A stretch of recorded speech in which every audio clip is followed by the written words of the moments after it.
Nearly every other country in the world with a developed economy would love to trade places with the United States in 2024. Now, if you listen to Donald Trump, you would believe that the United States is on a fast track to the dark ages. What does he want to do when it comes to big economic policy? For one, Trump allies are developing a new tax agenda, cooking up big plans for tax hikes on working Americans and middle-class families. There'll be more tax breaks for multinational corporations and big handouts to those up at the very, very top, the billionaires. Donald Trump wants to repeal the Inflation Reduction Act. Colleagues, we spent a lot of time working on that in this committee room. He wants to, as part of that repeal, include the funding for the IRS that has vastly improved customer service and cracked down on wealthy tax cheats. All in all, Donald Trump's proposals would run bigger deficits and pile up more debt.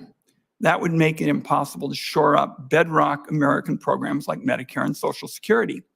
Recently, Donald Trump told an interviewer in the first interview on economics in quite some time that Donald Trump believes there's lots of room for cuts to these vital programs, particularly Social Security. His campaign had to walk it back because they know his real plans on these issues are a loser for the public. In my view, Americans want a strong economy. They want a fair shake for people who don't have big fortunes and political power, and they want policies that drive down the cost of living in our country. That is not what Donald Trump has on offer, but that's exactly what we're zeroing in on. For example, last year I introduced the billionaire's income tax. There are now 18 Senate co-sponsors. President Biden's budget includes his own proposal, which has focused on ending the scheme that allows billionaires to pay what they want, when they want to, and sometimes nothing at all for years on end. And it all involves, as the Secretary knows, 3 words. If a billionaire doesn't want to pay taxes for a long time, they can just buy, borrow, and die. Do those 3 things, and you don't pay much, if any, taxes. And here's how it works. A billionaire acquires an asset that just gains in value. Maybe they just buy 5, 6 houses. Can't live in but one at a time, but they buy all these houses, just sit on them, borrow against them, and then when they die, all the taxes are reconfigured. And meanwhile, people who earn a wage are paying taxes out of each and every paycheck. That's a basic unfairness. And I share the president's view that we're capitalists. We want people to be successful, make plenty of money, but we also believe in fairness. And that's what's on the line now. And the billionaire tax ought to be the centerpiece of the effort to save Social Security for future generations and uphold the Medicare guarantee. We also want to keep upgrading taxpayer service, already vastly improved thanks to the Inflation Reduction Act funding, while giving every American the opportunity to file tax returns directly with the IRS. By the way, this whole approach has been bipartisan in this committee for many years. I'm looking at our friend from Tennessee, Dan Coates, at one time was on this committee and wrote a bipartisan bill with me to do just that. Direct file opened widely in a handful of states last week. In just a matter of days, tens of thousands of Americans have filed or started their returns using this new system, and they are saving big on fees when they do so. That's progress that has to continue. Donald Trump's allies want to stop it. They'll side with the tax prep companies against typical taxpayers, and it's safe to say that Donald Trump himself is no champion of tax enforcement against the billionaires and the people at the top. Before I wrap up, I want to mention one other topic that members of this committee know a fair amount about. It has now been 7 full weeks since 357 members of the House voted to pass legislation that was developed by Republican Chair Jason Smith and myself over a period of many months. The legislation restores important incentives, particularly for small business, research and development incentives, and expands the child tax credit. Now, I've listened to many of my Republican Senate colleagues, and I've made it clear that I will work with anybody who wants to find a way to get this done quickly.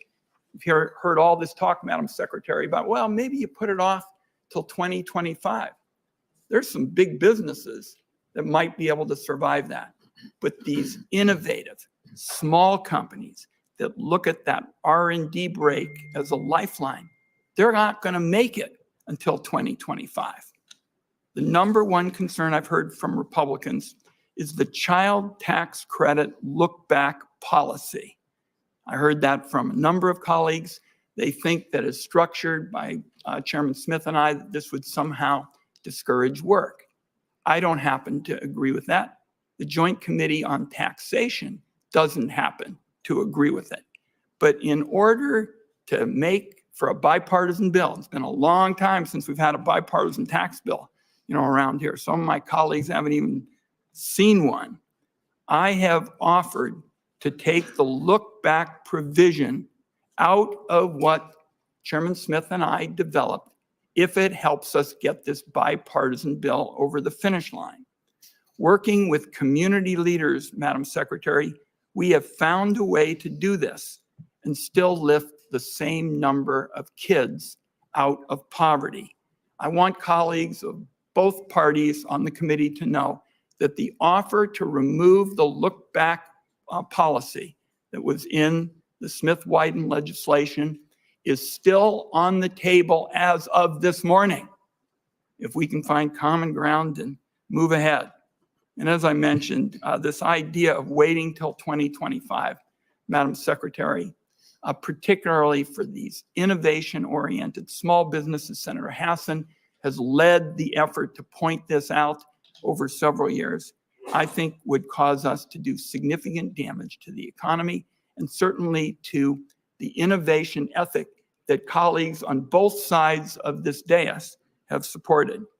Now, I'll wrap up by way of saying, I believe there are more than 60 members of the Senate who want to act on this in a bipartisan way. So I'm going to keep, at it. Members may be tired of hearing about it after a few days, but I sure believe that it's important to do bipartisan tax work now that actually helps people. And if anything, it sets the table for 2025. With that, I turn it over to Senator Crapo. Thank you, Mr. Chairman. Madam Secretary, thank you for being here. Last week, President Biden released his staggering $7.3 trillion budget proposal. As expected, it was filled with familiar partisan tax and spend proposals, doubling down on an agenda that was rejected even when the Democrats had majorities in both the House and the Senate. The president proposes nearly $5 trillion in new and increased taxes. Tax increases of that magnitude will affect all Americans through lower paychecks and higher household expenses. However, the most notable tax increase Americans would face under the Biden budget is one that went conspicuously unmentioned. The tax increase that would result for households earning less than $400,000 if the tax cuts from Republicans' Tax Cuts and Jobs Act, the TCJA, are not extended. While the administration continues to spread misleading information about the TCJA, they cannot deny that if the TCJA individual tax cuts are not extended, individuals making less than $400,000 would face more than $2 trillion in a tax increase, breaking the president's pledge. As many TCJA provisions are set to expire after next year, the differences between Biden's plan and the Republicans' actions have never been more stark. The TCJA led to one of the strongest economies in generations. Prior to the pandemic, the TCJA's pro-growth policies translated into wage increases, record low unemployment, higher incomes, stronger wage and wealth gains for lower income Americans than higher income Americans, and reduced inequality. In fact, the largest wage gains were concentrated in the bottom quarter of the wage scale. For American businesses, TCJA introduced a competitive tax rate while broadening the base, including by enacting the first global minimum tax of its kind, GILTI, and putting an end to corporate inversions. It also led to record high corporate tax receipts, both nominally and as a share of gross domestic product. Instead of taking note of TCJA's successes, President Biden, for the fourth time, proposes trillions of dollars of tax hikes on American businesses. The Biden proposal proposes increasing the corporate tax rate to 28%, which, according to the U.S. Tax Foundation, would result in the United States having the second highest combined rate among developed countries. Economists agree that a tax increase on American businesses will be passed on to working families in the form of higher prices and lower wages. The administration's failure to prioritize American businesses and workers extends to its international tax negotiations. Instead of defending the U.S. global minimum tax, GILTI, the administration again uses the OECD's global tax code to justify hiking taxes on American companies at rates far exceeding those imposed by other countries. Even more unfathomable is the administration agreeing to a deal that punitively treats vital congressionally enacted investment incentives, like the R&D tax credit, while blessing identical activities if delivered as government subsidies. But the global tax code is not the only concerning part of the international tax negotiations. The administration should have deep reservations about signing on to the OECD's Global Tax Treaty at month's end. The Joint Committee on Taxation's recent analysis indicates that this deal reduces revenue, fails to provide certainty or stability, and would not halt discriminatory taxes targeting American companies, which was the sole impetus for entering these negotiations. The list of tax increases goes on. Tax hikes on American energy production that would decrease our energy independence and eliminate good-paying jobs. A tax hike on savings and investments. A tax hike on generational family businesses.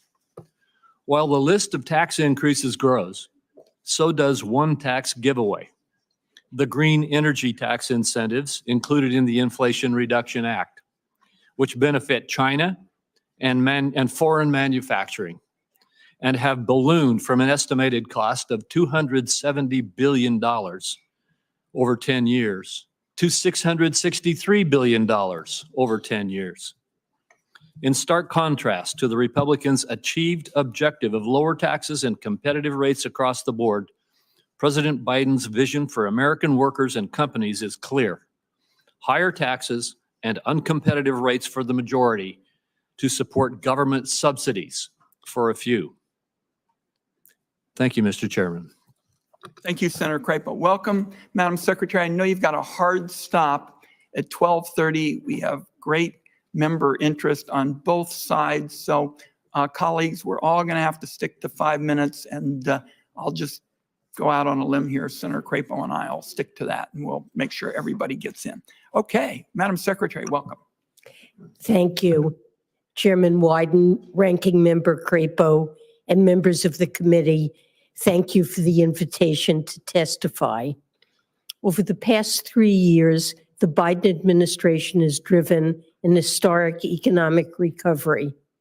GDP growth is strong, inflation has come down significantly, and the labor market is remarkably healthy.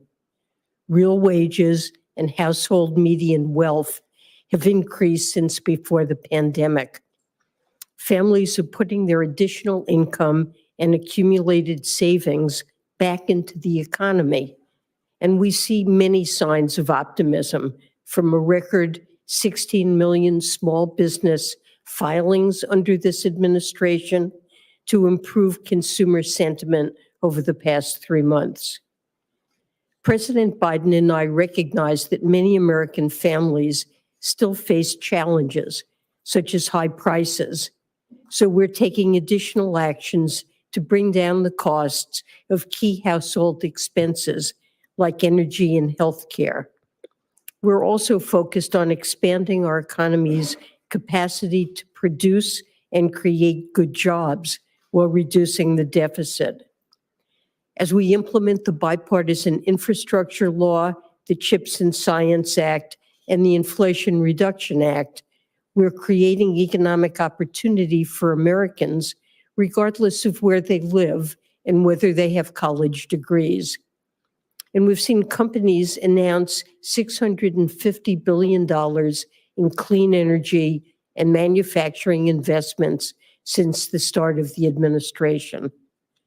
The modernization of the IRS, made possible by the IRA and discretionary appropriations, is enabling Americans to receive the support they deserve, including by driving significant improvements in customer service. Investments in the IRS are also enabling enforcement actions against tax evasion by the wealthiest Americans that cost our country over $150 billion a year. Actions such as recovering $500 million in taxes owed by millionaires, to launching a new initiative to end abuse of corporate jet write-offs. The president's budget proposes additional investments to lower costs for workers and families and strengthen our economy while reducing the deficit. It proposes making health care more affordable for millions of Americans by making permanent the expansion of tax credits for health insurance programs enacted in the American Rescue Plan and extended in the Inflation Reduction Act. And the budget includes expanding the Earned Income Tax Credit, Child Tax Credit, and Low-Income Housing Tax Credit, proposals which would contribute to lowering child poverty and giving working families more breathing room in their household budgets. We can make these investments while reducing the deficit by $3 trillion over a decade through a combination of smart savings and tax proposals. President Biden and I continue to urge Congress to act so that the United States plays its part in the global minimum tax deal, which is currently being implemented in jurisdictions around the world to end the race to the bottom in corporate taxation. We've also proposed implementing a billionaire minimum tax so that the top 0.01% pay their fair share, raising the tax on corporate stock buybacks to encourage businesses to reinvest profits in their workers and grow their companies, and closing estate and gift tax loopholes that allow wealthy Americans to pay less than they would otherwise owe. We will also continue to oppose misguided proposals that will grow the deficit by offering large tax breaks to the wealthy and big corporations. As a whole, the budget will enable us to continue to grow our economy and support workers and families while upholding our commitment to fiscal responsibility and reducing the deficit. I'll be happy to take your questions. Thank you, Madam Secretary. You just set a land speed record for a secretary getting through their statement. We thank you. Madam Secretary, tax dodging in America has many faces, whether it's a crooked Swiss banker hiding American income, a billionaire deducting the personal use of private jets and super yachts, or the nearly 1,000 millionaires who somehow got away without even filing a tax return until the IRS really began to crack down. We have seen these tax dodges in a whole assortment of different strategies. The biggest loophole, as I indicated, is buy, borrow, and die. Buy, borrow, and die is a glide path for billionaires to pay little or nothing, as I said, for years on end. Can you explain, Madam Secretary, why it's so important for billionaires to start paying taxes on this income? Because that's what it is. I agree with you. Under current law, some of the wealthiest Americans pay very little tax because they receive their income as capital gains, and those capital gains aren't taxed until realized and may escape income taxation entirely at death. So the president's budget would impose a minimum tax of 25% on total income, inclusive of unrealized capital gains. It would apply to the wealthiest 0.01% of taxpayers with more than $100 million in wealth. And the proposal would put an end to the situation that exists today, in which wealthy households, as you noted, borrow against their wealth. They use that borrowed wealth to finance a lavish lifestyle, while at the same time reporting that their wealth generates little or no income for tax purposes. Your proposal for a billionaire's income tax would address the same root problem using a slightly different approach, marking to market the value of publicly traded assets every year and imposing a deferral charge on other assets. And both the president's proposed approach, like yours, would really put an end to the problem of wealthy taxpayers with large investment gains reporting little income for tax purposes and often escaping any taxation at death. I remember the announcement. The president apparently was surprised one day when they said, "What do you think of Ron Wyden's proposal?" He said, "I like Ron Wyden's proposal." And then I was surprised a few weeks later because the president, and I appreciate it, looked at some of our concepts. So we've got a good strategy. Let's go next to the employee retention, tax credit, which has been riddled by fraud. Chairman Smith and I both have said, we've got 95% of the claims coming in essentially tainted by fraud. If the Congress doesn't cut off these employee retention claims by passing this bipartisan legislation, would you expect fraudulent claims to continue to flood the Internal Revenue Service? Well, I would. The administration has serious concerns about improper ERC claims. We have seen claims made by entities that did not exist or did not have employees during the period of eligibility. Right now, the IRS is actively auditing and conducting criminal investigations that are related to the false ERC claims. And the legislation that you've proposed, I believe the administration believes makes critical investments in America to grow our economy, to lower costs for families. It advances bipartisan priorities like increasing the supply of housing, helping parents provide for their children, and supporting American innovation by investing in research and development.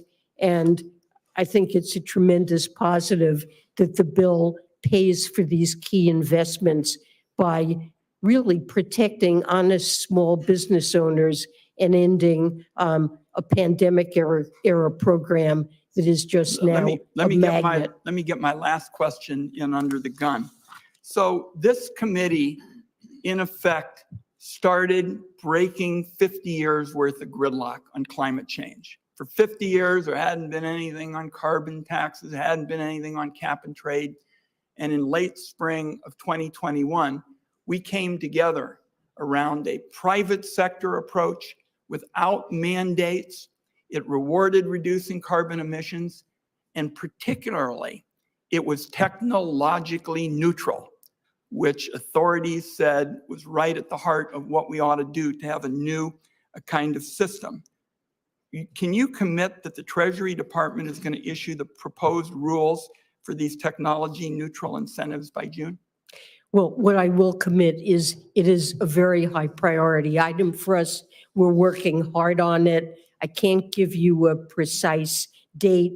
We're working, all of these tax rules involve collaboration with the Department of Energy and EPA, but these are at the top of our priority list. We want to get it out soon, and These will be important successors to the production tax credit and investment tax credit that have been driving explosive growth in the wind and solar Thank you. industry. Senator Crapo. Thank you. Secretary Yellen, according to the White House, under President Biden's 2025 budget, no one earning less than $400,000 per year will pay a penny in new taxes. I agree with that. I agree it's a bad idea to raise taxes on Americans suffering from record inflation at this point. Interestingly, though, the president's budget is essentially silent on extending the individual tax provisions of the Tax Cuts and Jobs Act, many of which expire next year. This first question can be just a simple yes or no. Are you aware that the Tax Cut and Jobs Act, which Republicans passed in 2017, reduced the taxes for Americans of all income groups, including those earning less than $400,000 per year?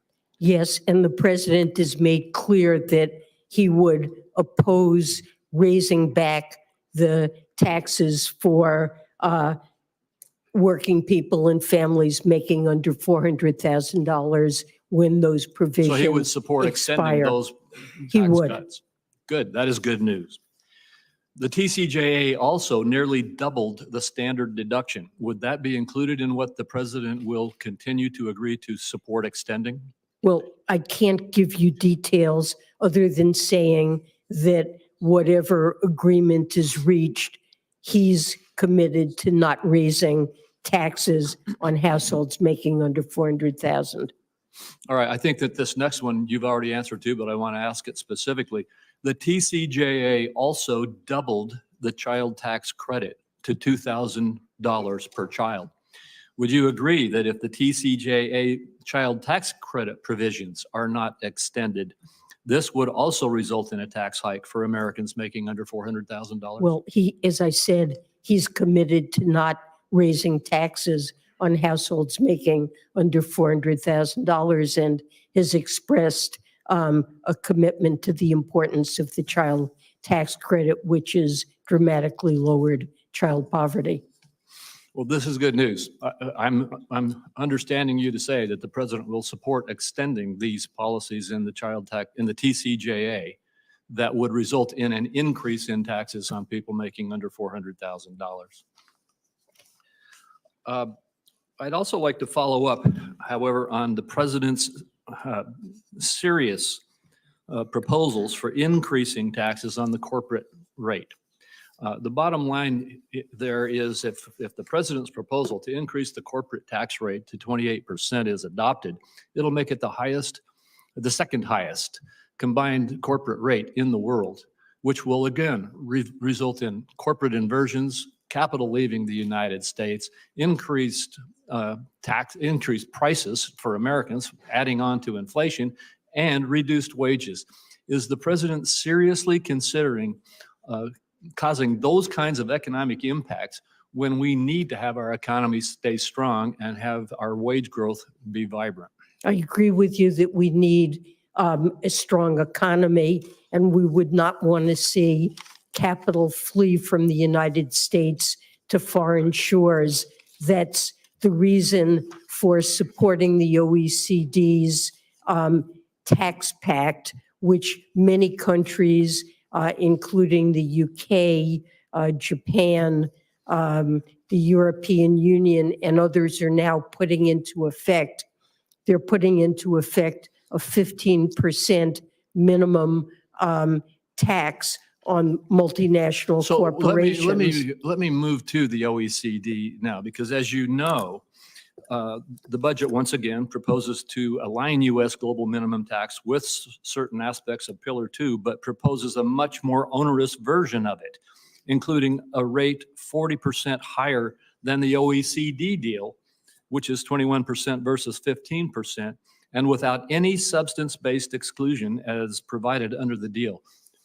Last year, the administration's budget estimated that proposal, combined with one adopting Pillar 2's under-tax profits rule, would raise over $1 trillion. But this year's budget estimates for those two combined proposals come in at more than $500 billion lower. Is the year-over-year $500 billion estimated decrease a result of countries adopting Pillar 2 rules into law over the last year? Yes, in a sense, when standard procedure is to estimate what the tax savings or expense would be under the assumption the United States adopts a policy but does not assume that everyone else does. So when there are changes abroad, it does change the estimates. Well, my time's expiring. I'll just say that the JCT has estimated that if both the rest of the world and the U.S. enact Pillar 2 next year, the U.S. would lose over $50 billion in revenue. This is a revenue loser for America and is damaging to our economy. Thank you, Mr. Chairman. Senator Menendez.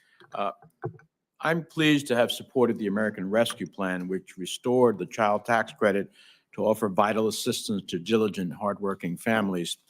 This expansion aids children from diverse backgrounds and supports communities where parents face disproportionate representation in low-wage positions due to systemic discrimination and other obstacles to advancement. With additional expansion, approximately 16 million children could see benefits within the initial year, with over 1/3 of all Black and Latino children under 17 seeing benefits as well. So Secretary Yellen is expanding the child tax credit, a way to create more economic stability for eligible families, and isn't having monthly payments as a way in which it's ultimately paid out a critical element of reducing child poverty?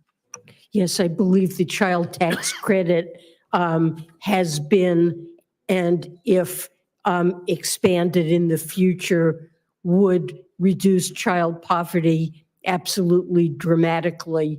In 2021, when we had monthly payments, that was something that the IRS, in spite of all of the funding shortage it had and difficulties, quickly put into effect very effectively. What we saw was that 5.3 million people moved out of poverty, and including 2.9 million children. And there were... It clearly is one thing that government can do. Absolutely. That can dramatically help, particularly children, get out of poverty. So I look forward to the chairman's bill being brought to the floor. Currently, 43 million people have outstanding student debt, totaling $1.6 trillion, which keeps hardworking Americans from achieving financial security. Previously, student loan debt that was canceled was considered taxable income by the IRS, and thus individuals who received debt cancellation would face a large surprise tax bill, which undermines the importance of loan forgiveness in the first place. I'm proud to have had my Student Loan Tax Relief Act included as part of the American Rescue Plan. That provision made any college loan forgiveness tax-free, ensuring borrowers whose debt is fully or partially forgiven are hit with thousands of dollars in surprise tax, or ensuring that doesn't happen. But the provision sunsets in 2025, and I'm worried that any forgiven student debt in the future will result in a burdensome tax bill. So, Madam Secretary, isn't it just common sense to have canceled student debt be considered tax-free? Certainly, the administration was supportive of that, and I don't know that they've taken a position going forward, but President Biden has felt very strongly about wanting to relieve the burden of this debt. Right, and in his desire to release debt, which I share, it just doesn't make sense to then have it taxed at the end of the day. So I hope we can extend it. I was pleased to see that the budget calls for a permanent extension of the new market tax credit. This credit has brought over $1.4 billion to New Jersey alone, bringing much needed private investment to community development entities that provide loans, investments, and financial counseling to low-income communities across the state.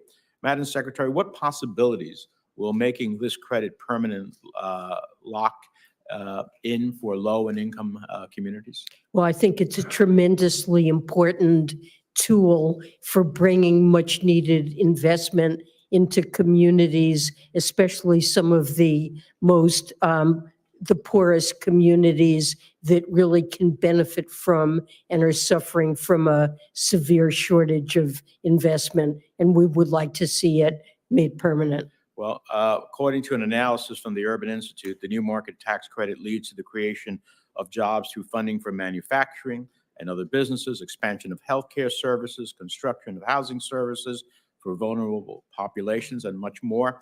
And so if we allow it to lapse, then we will miss out on all of that economic investment, not just for those communities, but for others. Finally, the one disappointment I do have, Mr. Chairman, about this budget is the state and local property tax deduction, which is about middle-class families in New Jersey and across the country. We have not restored it. It was the oldest provision of the tax code. And while it expires next year, I just want to wave the saber to say that when it expires, we're going to fight like hell to make sure it doesn't continue to expire. With that, thank you very much, and I give you back 8 seconds. Thank you. Senator Grassley. Yeah. Let's start with the president's $5 trillion tax hike and the fact that he says that nobody under 400,000 is going to pay anything. And then let's go to the website in your department, Office of Tax Analysis. It provides a distributional analysis for all major taxes. I ask unanimous consent to put this in the record. Without objection, so ordered. This analysis shows that households with income below 310,000 bear approximately 37% of the corporate tax under current law. The fact is that millions of middle-class Americans with 401ks or IRAs here bear the burden of the corporate taxes, as do workers in the form of lower wages. So my question, based on Treasury's own analysis of the corporate tax burden, isn't it true middle-class Americans will shoulder the burden of the president's tax hike to the tune of hundreds of billions of dollars? So I think what the impact when you change taxes on corporations, what the impact is on families involves a lot of channels that are speculative. They are included in models that sometimes the Treasury uses for the purpose of analysis, but a tax that is levied on corporations that has no obvious direct effect on households, I don't believe the president would regard as raising taxes on families making under $400,000. Well, we all know that corporations are just a tool to pass through taxes to either management, consumers, or workers. And I think that it's realistic to say that the president's tax is going to hit people with either lower wages or salaries, or the consumers are going to pay it. I think if you look at the entire budget and the president's overall program, what you will see is a budget that not only reduces the deficit by about $3 trillion, but also invests in our economy in ways that especially benefit low-income workers and the middle class. It reflects an approach I've called modern supply-side economics, which is already showing itself to be tremendously effective in generating investment in our economy and is creating jobs all throughout the country. I want to move on. The president's budget purports to stabilize the national debt as a share of the economy at levels that rival World War II records. Even the Bloomberg editorial board, in a recent article that expressed support for much of the president's agenda, questioned the administration's math. This is because the budget relies on rosy economic and interest rate assumptions, along with many other gimmicks. This includes assuming the 2017 tax law expires, which would mean $2 trillion tax hike on those earning under 400,000, a direct violation of the president's pledge. Rather than being fiscally responsible, doesn't the president's budget, by making no real effort to address runaway spending and the middle class up for a larger tax hikes down the road? Isn't that what the budget does? Well, I would strongly disagree with that description of the budget. First of all, the economic assumptions, if anything, are less optimistic than current data suggests. Economic growth is proven stronger, the labor market stronger than is reflected in our economic assumptions.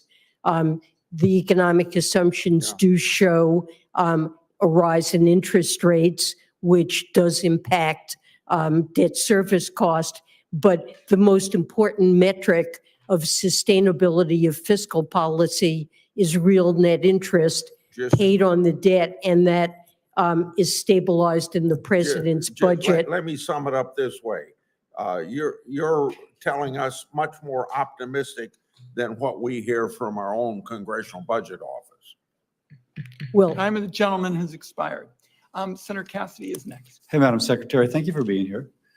Madam Secretary, as we know, Social Security goes insolvent in 8 to 9 years. The president has not put out a plan. He's put out a series of talking points. He calls them general principles, but there's nothing detailed in that report. And in it, he very loudly is saying that he's going to raise taxes on those over $400,000 a year, as he said 4 years ago when he was campaigning for office the first time, but he's still not updated. Now, I'll note that there's already been $4.9 trillion in new taxes proposed for those making over $400,000 a year. It seems to be the go-to place, fill in the blank, we're going to tax those over $400,000 a year for whatever. Of that $4.9 trillion, none of that has been dedicated to Social Security.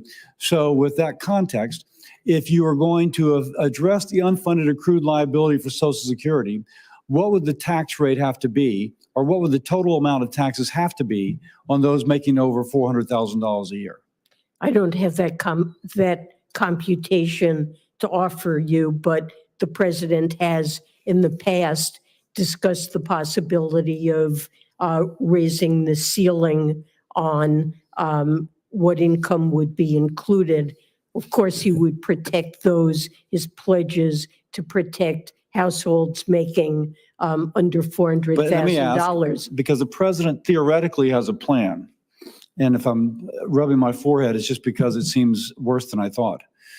If there's not been a computation, if there's not been a calculation of what the tax rate would have to be on those making over $400,000 a year, has Treasury really not looked at, okay, we're already charging $4.9 trillion for the deficit, for Medicare, for a lot of other things, and now we got to add social, but we haven't done the math to figure out how much that tax rate would have to be? The president doesn't have a plan. He has principles. He wants to work with Congress to find a way to protect Social Security and extend its solvency beyond 2034. Now, if the president wishes to work with Congress, why does he continually demagogue Republicans on anything that doesn't exactly line up to what apparently suits his reelection?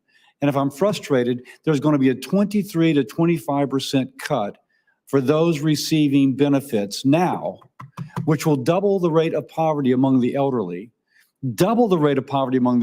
in 8 years, and he doesn't have a plan. Madam Secretary, how could he justify not having a plan when he's been in office for 3 years already? He believes it's important to work with Congress and not Madam Secretary, he has not worked with us at all. On this Senate Finance Committee, we've not heard, at least I haven't, and I've been very active in this issue, we've not heard from the president one peep except to hear demagoguery rhetoric yelled at us on State of the Union addresses as regards social. So can the American people who rely upon Social Security, when can they expect the president to come to us and ask to begin to work on that plan? Well, the president has laid out a plan for Medicare. That's not my question. He's laid out general principles, as you said earlier, but he's certainly not come to us and said, I want to enter negotiations. It is true that he's started with Medicare, the hospital. So then let me ask you on that. On Medicare, there is a certain ratio of public funds supporting Medicare relative to the trust fund. And when it exceeds a certain threshold, it's called an emergency. And within 15 days, the president is supposed to submit a plan. Last year, we hit that threshold. This year, we hit it again. And I've not seen the president's plan submitted. The president did lay out a plan for Medicare. It involves extending trust fund solvency by modestly increasing Medicare tax rates on incomes above $400,000, and then closing loopholes in existing Medicare taxes. Did the president, I'm sorry, did the president include the SMI in that plan? The SMI covering parts B and D? I don't think he covered B and D. This is with respect to the hospital trust fund. Yes, so Medicare, of course, as we know, also includes parts B and D, and the funding in the cost of those, which is almost entirely out of general fund, about 85% out of general fund, is going to exceed expenditures from the hospital trust fund. The president's plan did not include those two areas. I'm a doctor. I know how important Medicare is, and the president has not submitted a plan for that which is the fastest growing portion of the plan in order to address it. Madam Secretary, this has been a very disappointing performance by a man who wants to once more be our president for the next 4 years on two programs incredibly important to our seniors. With that, I yield.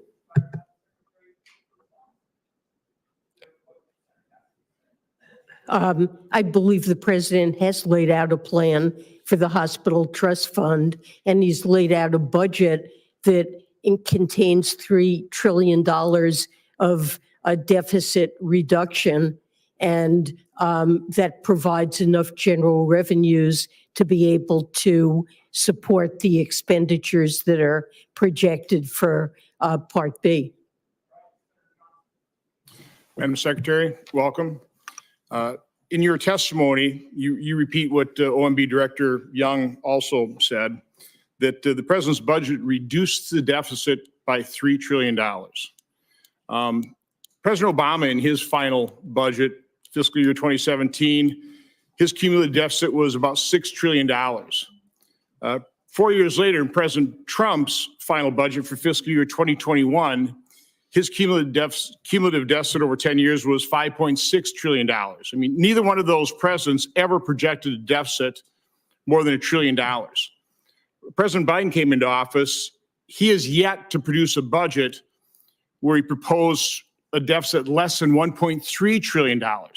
So we went from President Trump's budget in fiscal year 2021 of $5.6 trillion. A year later, President Biden projected a 10-year deficit of $14.5 trillion. The following year, another $14.4 trillion. Last year's budget, he was projecting $17 trillion of 10-year cumulative deficit. This budget now is $16.3 trillion. Now, I see President Biden's budget going up $8 trillion over Trump's, then going up another $3 trillion over his own budget, and now coming down $1 trillion less than, not even $1 trillion, about $700 billion less. Where do you come up with saving $3 trillion in deficit? Well, that's a straightforward calculation, which compares the budget that he's proposed with the baseline that would exist if current law continues. Again, the baseline he came in with was $5.6 trillion. He bumped that baseline to $14.5 trillion, maintained the $14.5 trillion, bumped that to $17 trillion. So he increased it $3 trillion. I guess brought it down $700 billion. Again, where do you get a $3 trillion reduction in deficit other than just making it up, pulling it out of thin air, which is what you've done? Well, the president is not pulling it out of thin air. He's proposed a number of savings. Where's the calculation? Tell me how you calculate a $3 trillion decrease in the deficit when you go from $5.6 trillion to 14.5, 17, and now 16. Where's a $3 trillion reduction deficit ever shown in the president's own budgets? Well, I think if you look at the budget and you examine the tables, the table. I'm S- looking at the budget. I got the numbers here. I'm Okay, an accountant. I do too. I can do the Table- math. Table S3 gives the budget baseline, and then the base, What, table S4 gives the again, proposed budget, Sen- and you Senator- compare those two, and you'll see exactly where so these numbers provide me come that from. calculation, please, okay? I'd Okay, like to see just that look at the because I'm giving tables. the numbers here, so I'd appreciate that calculation. Well- Let me ask you a question. Do you know how much the federal government spent in total only 4 years ago in fiscal year 2019? Well, that was pre-pandemic. I don't realize have- that. I don't have that number in front of me, but Okay, well, it was $4.4 trillion. You know how much how much US population has grown since that point in time? few percent. Yeah, couple, less than 2%. Do you know how much you're proposing, what percent increase in you're proposing spending next year? We went up, from $4.4 trillion, population grew at 2%. Do you know what percent increase?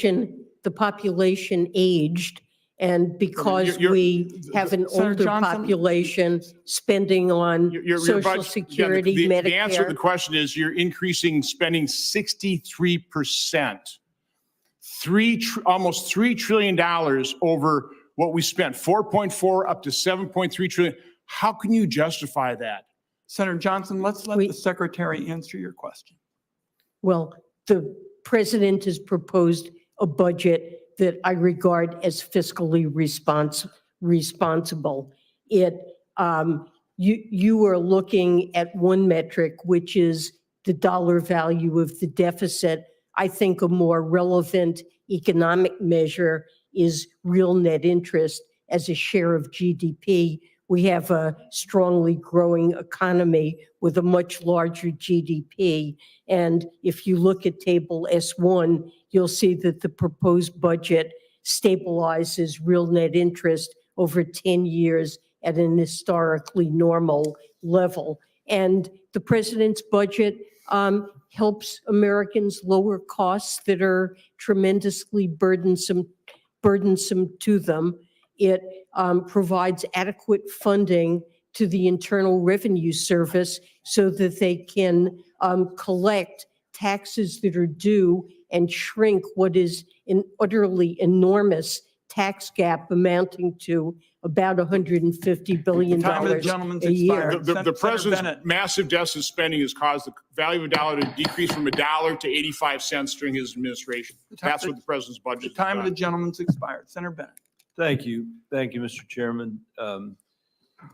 Thank you, Madam Secretary, for being here. Thank you for your testimony. And I also want to say thank you very much. I'm not going to ask you any questions about it today, but thank you very much for working with us on the Colorado Tabor issues and the other issues that we've raised. I feel like we're constantly pounding on your door for help, and you've been very willing to help understand the situations that we're facing, including our effort to try to protect working families in Colorado from tax increases as a result of a different opinion about Tabor. So thank you for that.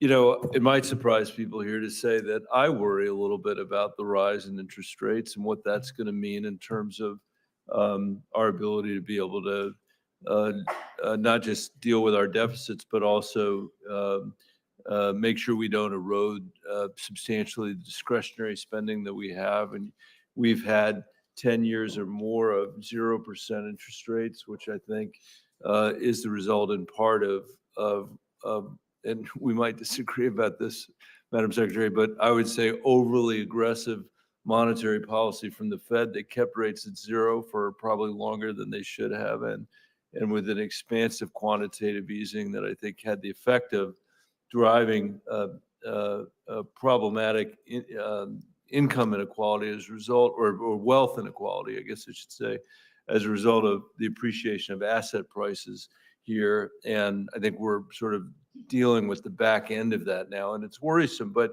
things are going to set in at a more normalized rate for families and for the federal government. And The young people around here have never seen an interest rate environment really that was more normal, like 4% or 5%. I mean, they've seen 0% for a decade.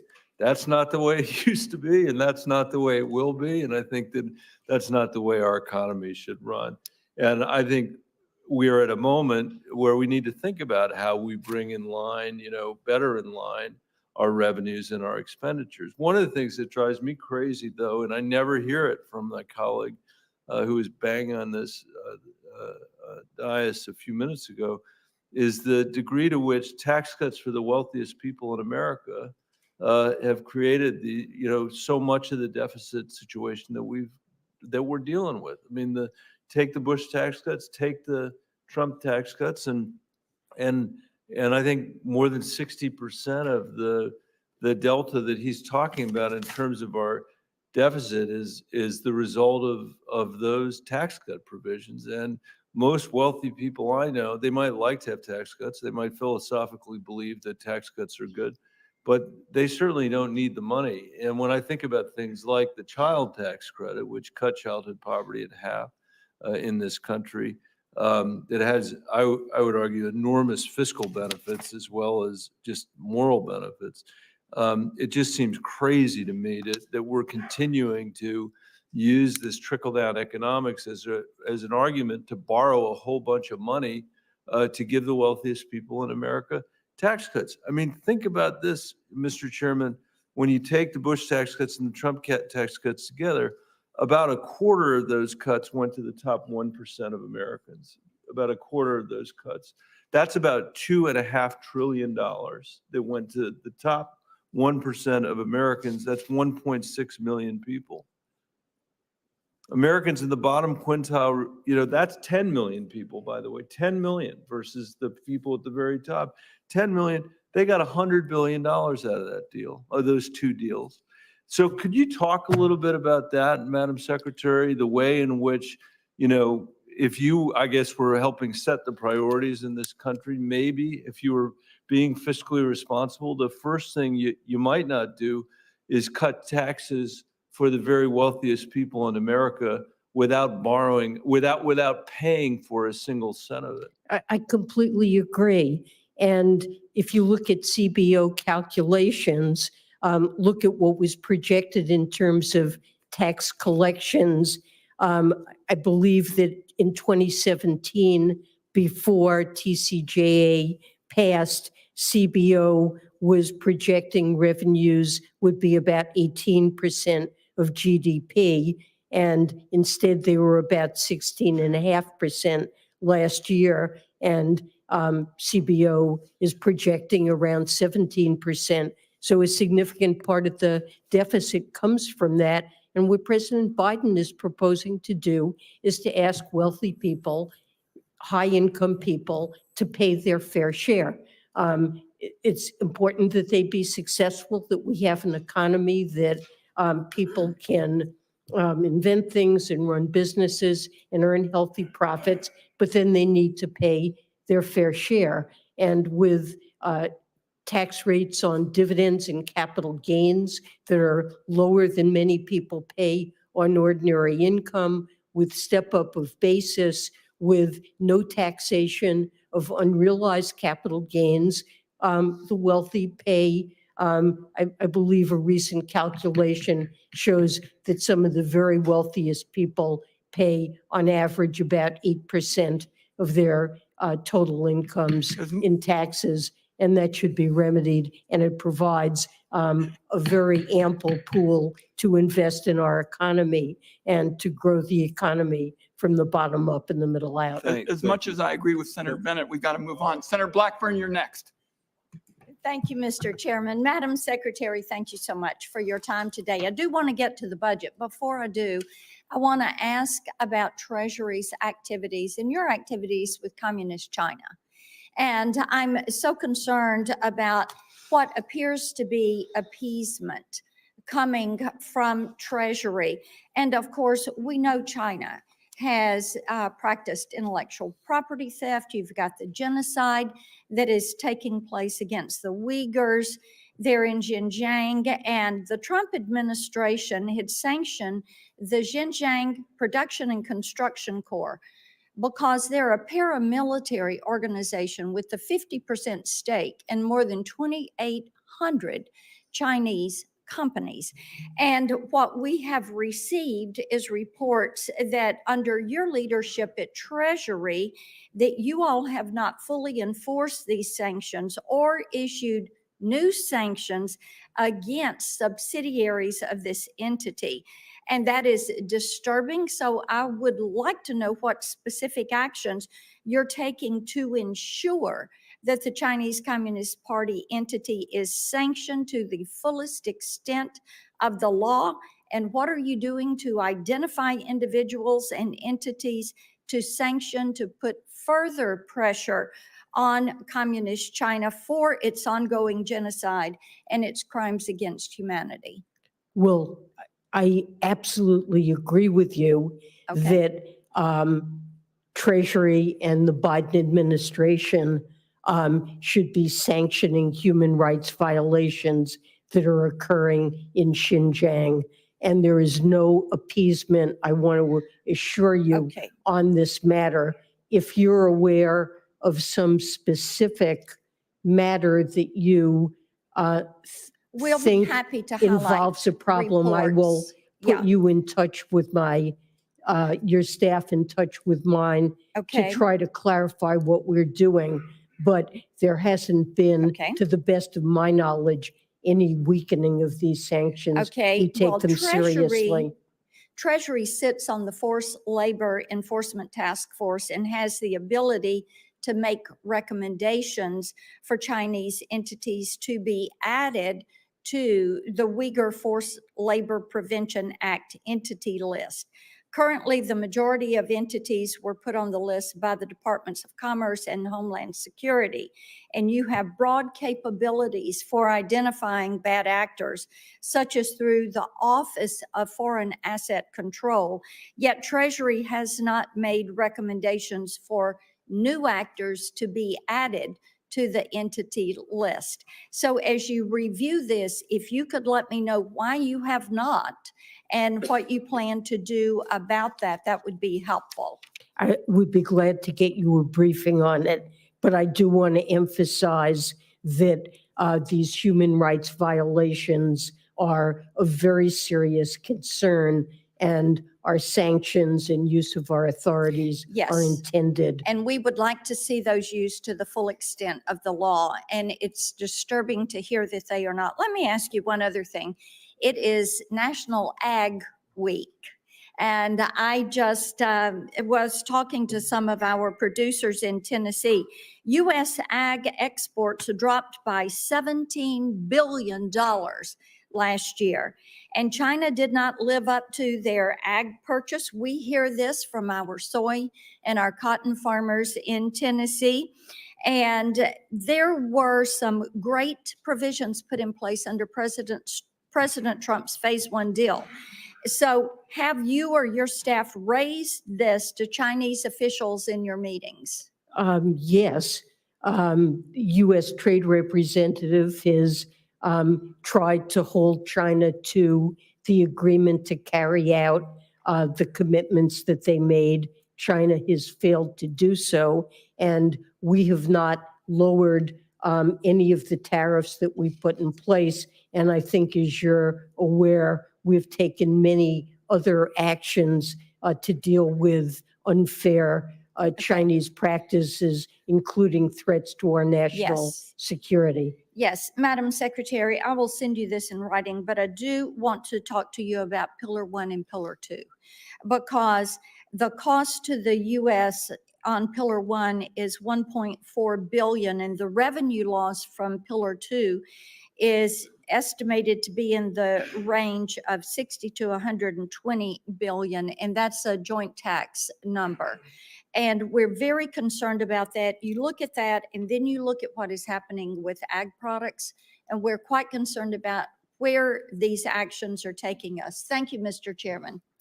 I thank my colleague. And Madam Secretary, would you like to give a quick response? I know we're staying within 5 minutes, or would you like to just get back to my colleague in writing. I could give a brief response on Pillar 1, if that's okay. We're attempting to negotiate in the OECD a Pillar 1 agreement that will bring significant benefits to American businesses that have been hit with unfair and discriminatory tax burdens in many parts of the world. We're really trying to eliminate that. And we're also trying to get tax certainty for American companies that face significant and costly disputes about transfer pricing and other matters. There would be substantial benefits to American businesses from this agreement if we conclude it. Our own internal estimate is, there's a lot of uncertainty, but our own internal estimate is about $500 million. And I think in the grand scheme of things, when you look at what the benefits are for the United States, that needs to be evaluated. We've not concluded a deal and are not ready to bring The it time to my you. colleague But has expired. I know we'll be talking a lot about this in the days ahead. Senator Langford. Mr. Chairman, thank you. And I would hope that we would spend a lot more time talking about Pillar 1 and Pillar 2 in the days ahead. Let me just do a quick follow-up question on that. Secretary Yellen, the Pillar 1, Pillar 2 agreements, are these planned to be an executive agreement only, or is it planned to be able to come through this committee? Anything on the tax policy issues for the Finance Committee, congressionally required, constitutionally required, to be able to have a tax issue for an American entity to actually come through Congress, or do you plan for this to be executive only? I mean, I believe a Pillar 1 agreement would involve congressional action.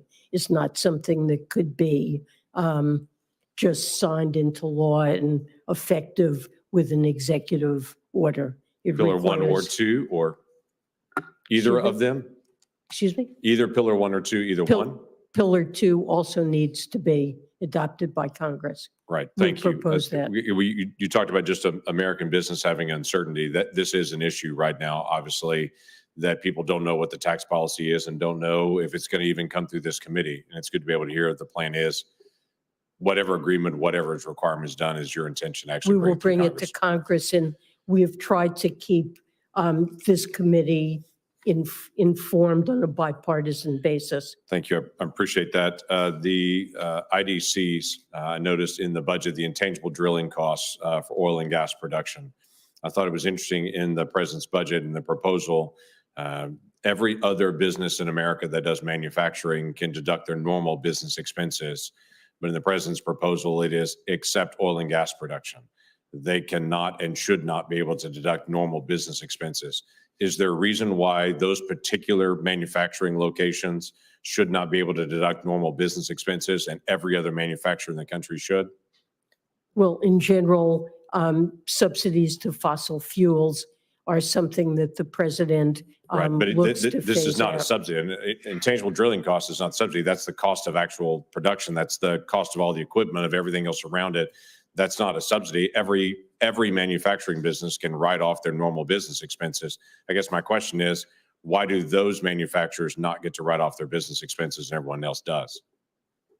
Yes, because the fossil fuel industries have benefited from many subsidies over many years that makes it difficult for clean energy to be taken up. Well, I noticed recently that Treasury and the State Department have reduced the sanctions on Venezuela, and that we're now buying oil from Venezuela when we weren't for the last 4 years.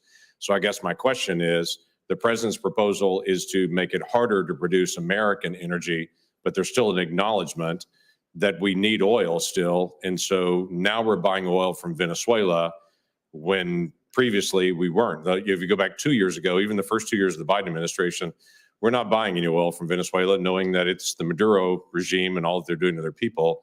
But there's a proposal to increase taxes on American companies, but buy more from Venezuela. Why would that be? The relief that was put into place reflected progress that seemed to be made in Venezuela in respect to our foreign policy Would that be the, goals for. would that be the same with Iran? Because I know for some of the Iranian sanctions, there was 20, New York Times reported 27 tankers were then insured by an American company. They were able to bring in put Iranian oil on the world market. And we had pretty strict sanctions on Iran We have very before. very strict sanctions on Iran, and I'm not aware of anything that we do that is permissive in terms of Iranian oil exports. I'll have my team share this New York Times article with you that detailed out how Iran is avoiding American sanctions, and it's not as tight as it was, and that there are even American companies providing insurance for Iranian tankers moving oil now We in a way are- that wasn't in the past. Well, I'd be happy to look at it, but we are very focused on trying to impose the strictest possible regime As on well, we Iran. should. The Iranian proxies have attacked American forces 200 times and have taken the lives of Americans, even in the last few months. One last question just on one of the 30D clean vehicle credits that is out there. I know the president's been very focused on the Made in America requirements. He talked about that during the State of the Union speech. We had testimony sitting at that same table just a few days ago of an American company that is producing a product or was attempting to produce a product, but China got a waiver from Treasury for a product that was coming in. And so the American company dropped it and said, we're not going to do it anymore because Treasury gave a waiver to the Chinese product to be able to go in and get this 30D clean vehicle credit. It seems to be a gap still that Treasury is giving waivers to some Chinese companies that literally undercut an American company in production. It's one that I'm not going to try to have you walk through because you couldn't have known that, but literally sitting at that table just a few days ago was an American company saying, I'm having to struggle with the Treasury right now because they're giving waivers to Chinese companies. I'm not aware of any waiver that we have given. 30D has foreign entity of concern restrictions. They're coming into play this year and next, and they essentially make it impossible for any electric vehicle to qualify for the 30D credit if they contain minerals that are extracted or processed in China or battery components that are produced there. And that's a very stringent requirement that's coming we'll up. have staff follow The up. time of the gentleman's expired. I'm going to put in to the record of the hearing that our technology neutrality requirements give everybody in the energy field an opportunity to get rewards for reducing carbon emissions. Senator Cardin. Thank you very much, Mr. Chairman. Secretary Yellen, welcome. Thank Pleasure you. to have you here. I want to talk a little bit about the president's budget as it relates to affordable housing. We have a shortage of affordable housing in the country, so the stock itself is one of concerns. There's a challenge on affordability issues generally for housing. And then there's the wealth gap in America, in which housing can help fill the wealth gap. So I've introduced, along with Senator Young, bipartisan legislation, the Neighborhood Homes Investment Act. It's included in the president's budget. And I just want to give you an opportunity to talk about the priority in the budget as it relates to affordable housing. So the president and our administration have been very focused on the burdens that American families face because in so many parts of the country, it's impossible to find affordable housing. So many households find themselves spending half or more of their income just to put a roof over their heads. And so the president's budget contained a package of proposals to increase the supply of affordable housing. The one that he focused on most in the State of the Union would provide first-time home buyers as well as sellers of potential sellers of starter homes who, because they may have very low interest mortgages, are reluctant to sell these homes and create a supply on the market. This would create tax credits that would stimulate and make it easier for first-time home buyers to do that. In addition, There's a neighborhood homes credit that would provide a credit for builders and homeowners that are seeking to rehabilitate homes and encourage residential development in neighborhoods and communities where property values are low. Yeah, I'm very pleased to be working with Senator Young on that. I want to just compliment Senator Wyden. I want to thank you very much for including affordable housing in the tax package. So hopefully we'll be able to get on the floor, but we need to do more. And I just appreciate the president's budget on this. And another one of those tools is the new market tax credits. I know Senator Menendez has talked about that. The permanency of that credit would give predictability to investors, and then it's included also in the president's budget. Working with Senator Daines on that, and I hope that we'll be able to get that done also. And I want to just compliment the administration for including that provision in their budget. I want to ask you one more question about Secure 2.0, the retirement bill that passed last year.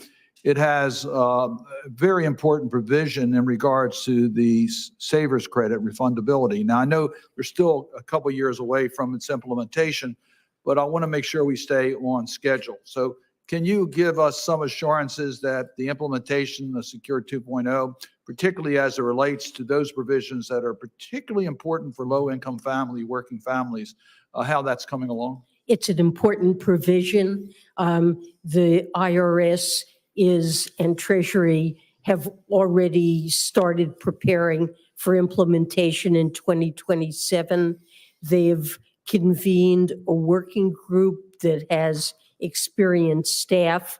There are a number of technical rules, IRS system issues, and external communications. This group meets informally, regularly. They meet with outside stakeholder groups to try to get a better handle on what they need to do to be ready for 2027 when it goes in effect. I appreciate if you keep us informed as to how that is being implemented. And lastly, let me just ask you about the implementation of the production tax credit in regards to nuclear power production, the 45U. 45U. Yeah, how that is coming along.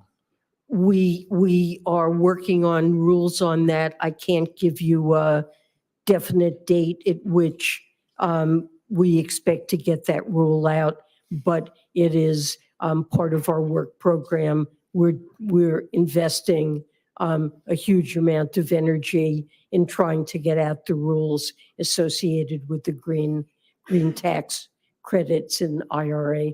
Thank you. Thank my colleague. I would just say to colleagues on both sides, if everybody sticks to the 5-minute rule, we can get everybody in. Senator Daines. Mr. Chairman, thank you. Secretary Yellen, good to have you here today. My observation has been the administration has a pattern of saying one thing and doing something else, and that's creating harm for Montanans. First, you said inflation was transitory. I remember being right here in the same room when you said the inflation was transitory. We were challenging that assumption. And then we had Biden inflation's 40-year high level cost the average taxpayer $34,000 in lost wages and wiped out over 26 million low-income earners' life savings. Finally, it took severe economic hardship for you to admit the truth. And that was the inflation that you said was transitory did not, in fact, end up being transitory, just like members of your own party predicted. Next, the Americans were assured sky-high interest rates driven by President Biden's out-of-control spending would go back to normal. But just last week, you admitted these rates would most likely never come down to the levels seen in the prior administration. Then, you and President Biden enacted the so-called Inflation Reduction Act to, in this administration's terms, finally force businesses, and I'm using your terms, to pay what you all believe to be their fair share. This is the same Inflation Reduction Act that every single Senate Democrat voted for and is now funding projects to make our border more green rather than more secure. It's funding projects for all electric buildings, solar panels, EV chargers at the border. Finally, the Biden budget unveiled a slew of additional tax increases, tax hikes on American companies, delivering yet another blow to taxpayers. For years, President Biden has vowed no tax increase on individuals earning less than $400,000. But the truth is, this administration has already broken that promise. Inflation is a tax on all Americans. High interest rates have kept families from buying homes and hindered the growth of small businesses. And now President Biden is choosing to let the Tax Cut and Jobs Act expire and increase the corporate tax rate, forcing American families and workers to bear the cost of these woke policies. Secretary Yellen, are you refuting the evidence showing that both an increased corporate rate and letting TCJA expire increase taxes on those earning less than $400,000? The president has pledged that he will not raise taxes on anyone making under $400,000. And when TCJA, the individual income tax provisions in it expire at the end of 2025, he wants to work to make sure that households earning under $400,000 do not see an increase in their tax bills. Well, I'll take that as a no and I'll move on. Perhaps the most egregious fiscal decision we've seen from the administration is the complete dereliction of duty through the disastrous OECD Pillars 1 and 2 negotiations. You completely bypassed Congress's authority and entered into a terrible deal that will harm the competitiveness of U.S. businesses. The role of the Treasury Secretary is, according to your website, to enable economic growth, stability, and to create job opportunities. I assume that's American job opportunities. These negotiations do the direct opposite of each of those. Through unprecedented extraterritorial taxes, you've bargained a deal that would not only raise taxes on U.S. companies, but also send that money overseas to communist China and line the pockets of European bureaucrats. This does completely disregards your role as Treasury Secretary and uses American companies as a piggy bank for foreign governments. According to the Joint Committee on Taxation, both Pillar 1 and Pillar 2, again, according to the JCT, lose revenue. Can you provide justification for supporting this deal? And Madam Secretary, just excuse me, we have an equal number of Democrats and Republicans in the queue. So when you're done giving your response, we're going to move on. Okay. Well, I strongly disagree with the way you've characterized the impact of Pillar 1 and Pillar 2. Pillar 2 is an historic agreement that ends the race to the bottom we've seen around the world in corporate tax rates. It levels the playing field. The United States to date has been the only country with a minimum tax on multinational foreign earnings. Do you refute the JCT data that says it loses revenue? I think we need to, I don't want to answer that because there are several things to take into account. Our estimate is that Pillar 2 and the UTPR that goes with it results in a big increase in tax revenue for the U.S. The time of the gentleman's expired. Senator Carper. Thanks very much, Madam Secretary. Thank you for a lifetime of service to our country. It's great to see you. Thank you so much. Pretty cold, crisp morning here in our nation's capital, but we know that last summer was the hottest summer on the year. Last year was the hottest year on record, and we know what's causing it. It's too much carbon and other similar kinds of substance in the air, leading to global warming. As it turns out, one of the best ways to address it, we're doing a lot of good stuff, methane emission reduction programs, HFCs, hydrofluorocarbons, stepping them down, electric vehicles, diesel emission reduction act legislation, a lot of things that we passed and are implementing. One of the things that can help us a whole lot is hydrogen. The hydrogen hubs, and we're all over that. The administration is all over that. I think it's a pretty good bipartisan issue. But the Treasury, I helped write, Senator Wyden and I helped write, with the help of a few members of our staff, a provision called 45V for hydrogen. And the idea is to produce more hydrogen to help us decarbonize our economy. But Treasury has Treasury considered how its 45V proposed rule affects the domestic supply chain for clean hydrogen components needed to achieve what we would call a liftoff with respect to hydrogen to really get us rolling on producing more hydrogen to meet our decarbonization needs. Has Treasury considered how its 45V proposed rule, if you will, the guidance that you guys have been working on, how it will affect domestic supply chain for clean hydrogen components needed to achieve a liftoff on the hydrogen side? Well, we did put out a proposed rule for 45V. We worked very closely with the Department of Energy and EPA in order to craft a rule that would make sure that companies qualifying for the largest credit were really producing hydrogen in ways that would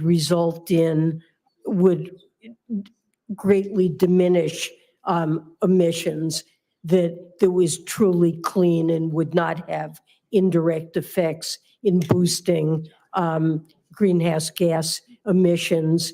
There was some difficult areas. We've asked for guidance on a number of contentious matters, and we're trying to now go through and review some of the guidance that we have received and continue working. If you have particular Yeah, we have. In fact, views. Senator Wyden and I have met with your folks and others in the administration to say these are our concerns.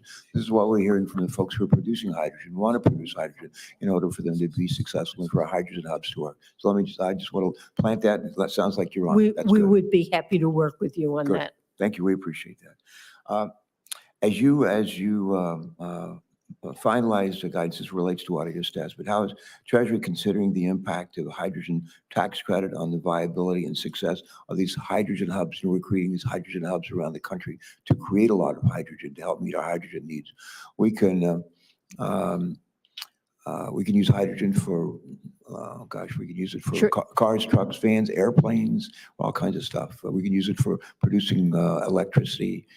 We can use it for manufacturing operations. So it can be hugely helpful in this battle. But my question would be, how is Treasury considering the impact of hydrogen tax credit on the viability and success of hydrogen hubs that we're creating? Well, I think many of the hubs will be able to meet the requirements in order to qualify for the largest credit. There are some issues around those that are relying on nuclear. A question is, what is the impact of allowing nuclear to be used in the hubs when its nuclear is already being supplied onto the grid? We're required to take account of indirect emissions. To your point, we could use nuclear in the process of creating hydrogen. We can use, what do you call it, water, hydro. We can use hydro to create, through electrolysis to create hydrogen. And we just want to make sure at the end of the day we have the guidance from Treasury that will enable that to help. Thank you. And thanks again for all your service and your good work. Thank you very much, Thanks for coming and Senator. testifying today. Thank you, Senator Thank you. Carper. Now, in order of appearance, the next three would be Senator Brown, Senator Barrasso, and Senator Whitehouse, so that members know the order. Senator Brown. Thank you, Mr. Chairman. And Madam Secretary, nice to see you again. And whenever I see you, I think about the most important work I've done in this body and your help with that, the child tax credit, and how you made such a difference in 2 million families of 2 million children in my state and 60 million around the country. So thank you. I'll always be indebted to you for that. I want to Thank ask you, you about Senator. something that I don't agree with you so much, and that's about the proposed Treasury regs that hurt my state dealing with production tax credit for clean hydrogen. I walked in and heard much of what Senator Carper was talking about and want to echo his concerns about 45V, I'm sorry. The proposed rules, what happens when people in Washington who so often don't know, have no idea about the real world impact in states like Ohio and Michigan and Pennsylvania and Wisconsin make policy.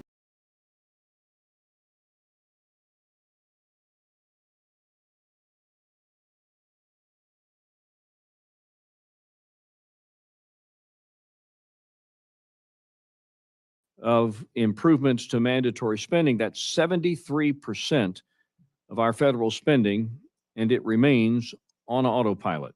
Without implementing common sense structural changes, that percentage will continue to rise, and the discretionary spending that funds our nation's defense, biomedical research, infrastructure, and much more will continue to shrink under the pressure.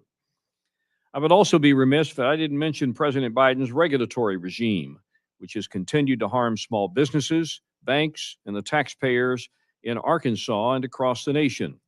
These burdensome and unnecessary regulations range from the SEC's consolidated audit trail, whereby the SEC exceeds its statutory authority in collecting every American investor's personally identifiable information without their consent or knowledge, to Treasury's mature and unredeemed debt, which remains unclaimed by millions of Americans because of Treasury's unwillingness to turn information over to the states. This includes $214 million in my home state alone. In conclusion, it is obvious that I won't be able to support the level of spending included in the president's budget. Our members are taking a hard look at the spending request line by line and will determine a level of funding that prioritizes putting our fiscal house in order, consistent with the Fiscal Responsibility Act. I look forward to your testimony today and working with you on these important issues. And with that said, I'll now recognize my colleague and my dear friend, our ranking member from Maryland, Mr. Steny Hoyer. Thank you very much. Thank you very much. There it is. Thank you very much, Mr. Chairman. I appreciate your comments. I may not agree with them, but I appreciate them. And I appreciate the way in which we are able to work together, notwithstanding differences, to come to a conclusion on behalf of the country. That this hearing occurs the same week that we finish our fiscal year 2024, we hope, appropriations, some 6 months after the fiscal year started, is a testament to how broken our appropriations process is. I know many of my colleagues on both sides of the aisle, including Chairman Womack, share that view. I'm pleased that we are close to seeing final legislative text on sensible, bipartisan funding deal. It shouldn't have taken this long, however. And my Republican colleagues honored the deal that 314 members of the House came to last summer, we would have finished these appropriations months ago. We must avoid these same mistakes as we start our work on appropriations in fiscal year 2025. I believe my friend, the chairman, shares my hope that we can pursue that mission in a more collaborative fashion. That includes working with the Biden-Harris administration to ensure that our federal agencies receive the resources they need to enforce the law, build a more resilient economy, and help the American people get ahead. President Biden's budget proposal is a great template for how we can continue investing in America. I must say, Mr. Chairman, as an aside, I'm looking forward with great anticipation to the actions your party proposes with respect to the mandatory spending of which you speak. We'll have some discussions about that, I'm sure. By supporting the policies, including in the Inflation Reduction Act and other historic laws we passed last Congress, the president's budget would help lower Americans' cost. That includes essentials like healthcare premiums, prescription drugs, energy, insulin, and high-speed internet. As chair of the Regional Leadership Council, I'm eager to hear from Secretary Yellen about the progress we've made to implement those laws in every corner of the country. I also look forward to hearing Director Young's insights on the other ways this budget invests in America and in Americans, whether it's expanding access to childcare or ensuring the integrity of our elections. Crucially, the budget accomplishes all of this while also reducing our deficit by $3.2 trillion over the next decade. Now, we can argue back and forth, but there is no doubt that the chairman is correct. We need to address the fiscal crisis confronting our country in terms of our debt. And we need to do that across the aisle. And it will be tough, but we need to do it. I'm a big believer in fiscal responsibility, as are many of my friends across the aisle. Fiscal responsibility, however, means looking not only at spending, but also at revenue. That ought to include providing much needed funding to the IRS to enforce existing tax laws. I was not pleased this year at the figure that we've come because IRS, under both parties, by the way, has been underfunded. While the Inflation Reduction Act's funding for the IRS has greatly improved the agency's taxpayer services, we must do more through the appropriations process to support its enforcement efforts. Every dollar we give to the IRS to collect legally owed taxes, not increase in taxes, legally owed taxes from high earners yields $12 in return. So that every $1 we cut from enforcement, one could extrapolate, costs us $12 in collections. If we're serious about reducing the deficit, we cannot afford to ignore revenue owed under laws already on the books. This is another strong budget, but I'm disappointed that for the first time, it doesn't maintain pay parity for military and civilian federal employees. I've expressed that disappointment to my dear friend, the budget OMB director.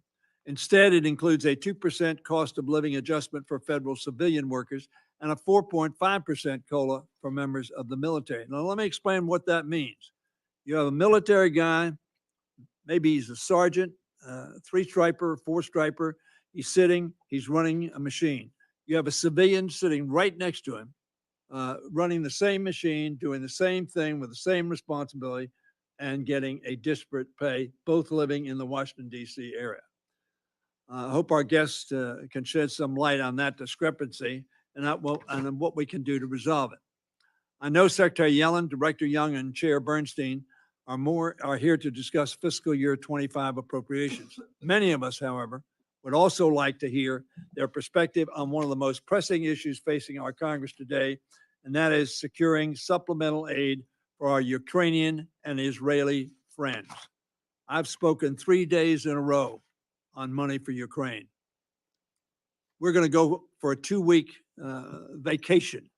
We call it a district work period, and we all work. So it's not a vacation at all. The young men and women on the front lines in Ukraine are going to have no 2 weeks off. The young people flying their planes, which are not many, are going to have no time off. The people backing them up are going to have no time off. We need to pass Ukraine supplemental now. And it's a damn shame that we haven't done that already. So I thank our guests for doing their part to support that effort, and I hope Congress will follow suit. Again, I want to count myself very, very fortunate to be the ranking member of a committee chaired by Steve Womack, who in my view is one of the most straightforward, honest, and effective leaders in this Congress. Thank you, Mr. Chairman. Thank you. Thank you for your kind words, Steny, and the feeling is mutual. At this time, the chair would like to recognize the ranking member of the full committee, the gentlelady from Connecticut, Ms. DeLauro. Thank you so much, Chairman Womack, and thank you, Ranking Member Hoyer, for really holding this very important hearing. And I want to say a big thank you to our witnesses, our guests today, Director Young, Secretary Yellen, Chairman Bernstein. Thank you for being here. Thank you for your public service to our country. Like the Appropriations Committee, the Office of Management and Budget and the Department of Treasury touch every corner of our nation and impact people at every stage of their lives. OMB, by preparing the President's budget request and then distributing funding after enactment, and Treasury by paying our nation's bills and collecting our revenue that enables us to invest in families and in communities.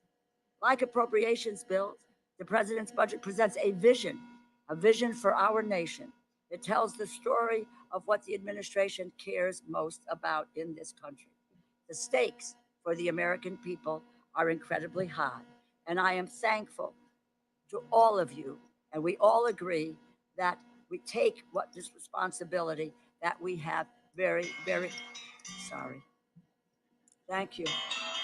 I hit the jackpot then. Yeah, right.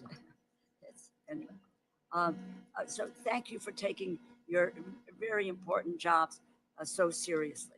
You directly influence government programs and services that hardworking Americans need in these challenging times for families. Programs and services that help with the cost of living, lower their taxes, reduce drug and child care costs, and support small businesses. Most importantly, you share our vision to strengthen workers' hand in winning higher wages, weaken the hand of the biggest corporations and Wall Street. Most families today are living paycheck to paycheck. It's not a soundbite or a campaign slogan. It is the fact. They struggle with the high cost for food, for childcare, for health care, and education for their children. And while fiscal year 2024 is not yet closed out, I am pleased that Democrats and Republicans in the House and Senate united to reach a compromise spending agreement that supports working and middle-class families, keeps our communities safe, and our economy more equal. We're helping with the impossibly high cost of living. We are siding with hardworking majority of Americans. We are protecting women's rights. We are reinforcing America's global leadership, and we are helping our communities be safe and secure. To continue this critical work, President Biden's 2025 budget calls for vital increases in investments in the programs and the services that hardworking people, small businesses, and communities in need rely on.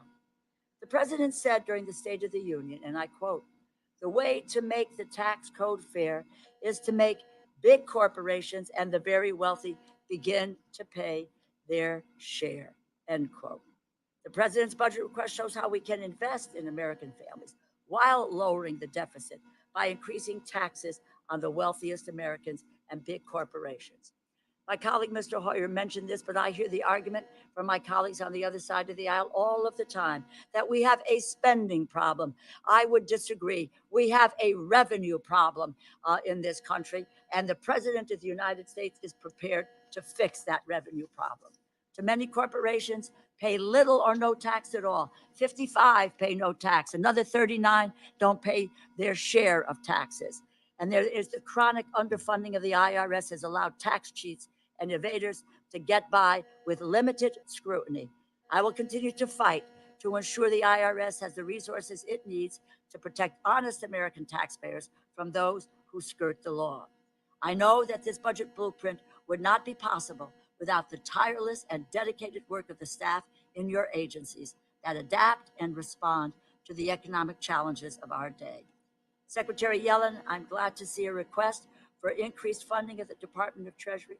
I look forward to discussing how the department will ensure the wealthiest Americans and large corporations pay their taxes, improve the taxpayer experience, increase community development and job creation, combat money laundering, help implement the outbound investment review program, and support the sanctions activity to weaken Vladimir Putin, Iran, and others of our adversaries, and particularly Putin's assault on Ukraine. But I have to say this, and the three of you will understand my saying this. While I have the three of you and Secretary Yellen, I want to say thank you to you for all of your work on the child tax credit. People told me that the IRS would never get it out on a monthly basis. And to Director Young and to Chairman Bernstein, you know there were people who said we'll never be able to get $3,600 and $3,000. There has never been a federal program that has had such a profound impact in such a short amount of time. The child tax credit is the most effective tool we have in the fight against rising costs. It's the antidote to inflation. It's about financial stability for families. I'm proud of our hard work in securing what was the largest tax cut for working families in generations. And we must continue fighting to make the full expanded credit permanent. As the appropriations process turns the page to 2025, I certainly hope that's the case after 11 o'clock tomorrow morning. I will continue to work with my colleagues in both chambers on both sides of the aisle to pass final funding bills that continue to help hardworking people. Thank you so much to our witnesses for being here today, for the work that you do day in and day out, and for your testimony. With that, I want to say a thank you to Chairman Womack and Ranking Member Hoyer, and I yield. I thank the gentlelady. The written testimony of each of the three witnesses, though you are in three separate zip codes today, have been entered into the record, and we will proceed now with testimony. Madam Secretary, it is an honor to have you in front of this subcommittee today. We welcome you, and we'll turn the floor over to you at this time. Thank you. Thank you, Chairman Womack, Ranking Member Hoyer, Committee Ranking Member DeLauro, and members of the subcommittee. Thank you for the invitation to testify. Over the past 3 years, the Treasury Department has helped drive an historic economic recovery, including through our implementation of the American Rescue Plan. We're now playing a leading role in advancing President Biden's medium and long-term economic agenda, including through our implementation of the Inflation Reduction Act. Today, our economy is growing, the labor market is historically strong, and inflation has declined substantially. Companies have announced $650 billion in clean energy and manufacturing investments since the start of the administration. We've also been focused on taking necessary action beyond our borders to advance our economic priorities and national security, including continuing to respond to Russia's invasion of Ukraine as part of a strong global coalition. Our coalition recently imposed additional Russia-related sanctions. Here at home, the Senate passed a bipartisan national security supplemental package that provides critical support for our allies, including Ukraine, and is vital to our national security. I urge the House of Representatives to send it to the President's desk. Treasury also continues to closely monitor the conflict in the Middle East and use all the tools at our disposal to counter the financing of Hamas, other Iranian proxies, and their facilitators, stabilize the West Bank, and help humanitarian aid reach Palestinians in Gaza. Securing funding for fiscal year 2024 is crucial to achieving these and other priorities, including to support a fair tax system, promote access to capital in disadvantaged communities, and combat terrorism and financial crimes. Let me now briefly highlight several key requests included in the President's fiscal year 2025 budget. First, the budget requests $12.3 billion in discretionary resources for the IRS. Decades of underfunding the IRS had done a disservice to American taxpayers and undermined our country's economic strength. Now, funding from the IRA and discretionary appropriations have driven unprecedented improvements in customer service, technology, and enforcement to ensure that wealthy taxpayers pay their fair share and help reduce the deficit. We need to continue IRA investments and maintain base funding to sustain this momentum. The budget also requests $325 million for the Community Development Financial Institutions Fund, which is key to our efforts to increase fairness and grow our economy through support for historically underserved and low-income communities. Second, the budget requests funds to allow Treasury to address emerging threats, such as $312 million for Treasury's departmental offices, including to support promoting investment security in sensitive technologies and the stability of the financial system. Treasury is also requesting $150 million to enhance cybersecurity to protect and defend sensitive agency systems and information. Third, advancing our work abroad requires $231 million for the Office of Terrorism and Financial Intelligence, which provides critical financial intelligence and sanctions-related economic analysis, including to support sanctions related to Hamas, Iran, and Russia. We've also requested $216 million for the Financial Crimes Enforcement Network. This will allow us to build on the significant milestone of launching the beneficial ownership reporting system while taking other actions to protect the financial system and combat illicit finance. All of Treasury's work is enabled by my dedicated and skilled colleagues who should be equipped with the tools and resources they need to advance key priorities on behalf of the American people. I'm happy to take your questions. Director Young. Mr. Chairman, thank you for having me here. Ranking Member Hoyer and the full committee ranking member.